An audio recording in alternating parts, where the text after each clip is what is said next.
Pendidikan agama Islam dan budi pekerti, materi tentang zakat. Assalamualaikum warahmatullahi wabarakatuh.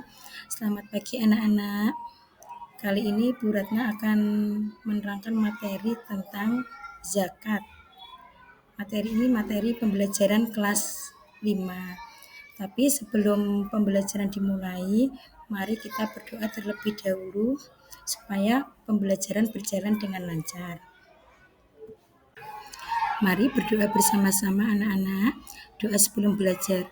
A'udzubillahi minasyaitonirrajim. Bismillahirrahmanirrahim. Raditu billahi robba wa bil islami dina wa bi Muhammadin nabiyya wa rasula. Rabbi zidni ilma warzuqni fahma. Amin. Tujuan dari pembelajaran materi zakat yaitu ke-1, peserta didik mampu memahami pengertian zakat. Dan yang kedua, peserta didik mampu mengetahui hukumnya zakat. Dan yang ketiga, peserta didik mampu mengetahui waktu pelaksanaan zakat. Pengertian zakat. Zakat secara bahasa berarti tumbuh berkembang, menyucikan atau membersihkan. Sedangkan menurut istilah, zakat adalah mengeluarkan sebagian harta kepada yang berhak menerimanya apabila sudah mencapai nisab. Nisab adalah kadar atau ukuran dari harta benda yang akan dizakati. Zakat sendiri dibedakan menjadi dua, yaitu zakat fitrah dan zakat mal. Zakat fitrah adalah zakat pribadi yang dikeluarkan setahun sekali oleh setiap muslim, baik dewasa maupun anak-anak.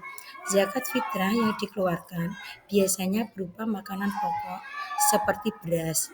Besarnya zakat fitrah yang dikeluarkan adalah 2,5 kg beras atau bisa diganti dengan uang seharga makanan pokok tersebut.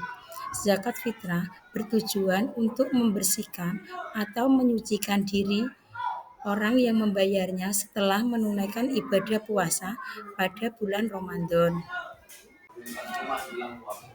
Syarat wajib zakat fitrah itu terbagi menjadi 3. Yang pertama, beragama Islam.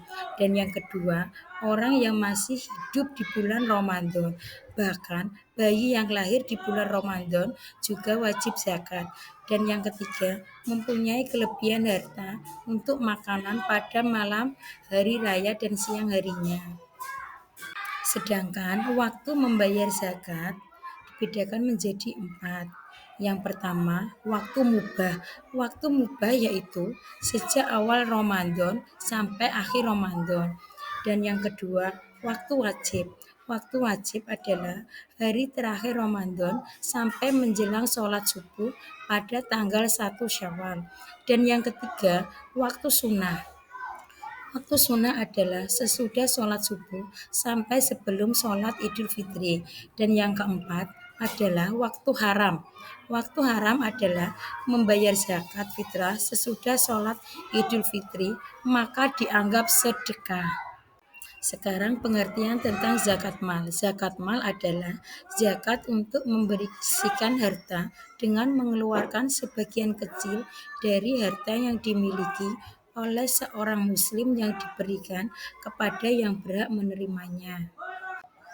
Macam zakat mal dibedakan menjadi 8, yaitu yang pertama, zakat emas nisabnya 85 gram dikeluarkan 2,5% telah mencapai haul. Yang kedua, zakat perak nisabnya 595 gram, jumlah zakat 2,5%. Yang ketiga, hasil perniagaan sama dengan nisab emas, jumlahnya 2,5%. Dan keempat, hasil bumi atau pertanian, nisabnya 5 wasak. Yang kelima, rikas atau barang temuan, jumlahnya 20%. Yang keenam, zakat binatang, kambing, sapi, kerbau, dan unta. Yang ketujuh, zakat barang tambang. Dan yang kedelapan, zakat penghasilan. Golongan penerima zakat. Golongan penerima zakat dibedakan menjadi 8, yaitu yang pertama fakir. Fakir adalah orang yang tidak memiliki harta dan penghasilan, sehingga tidak mampu atau sulit memenuhi kebutuhan pokoknya. Dan yang kedua miskin. Miskin adalah hampir sama dengan fakir. Namun bedanya golongan miskin ialah orang yang memiliki penghasilan tetapi masih sulit memenuhi kebutuhan hidupnya. Dan yang ketiga adalah rikob, yaitu hamba sahaya atau korban perdagangan manusia, pihak yang terjajah dan teraniaya.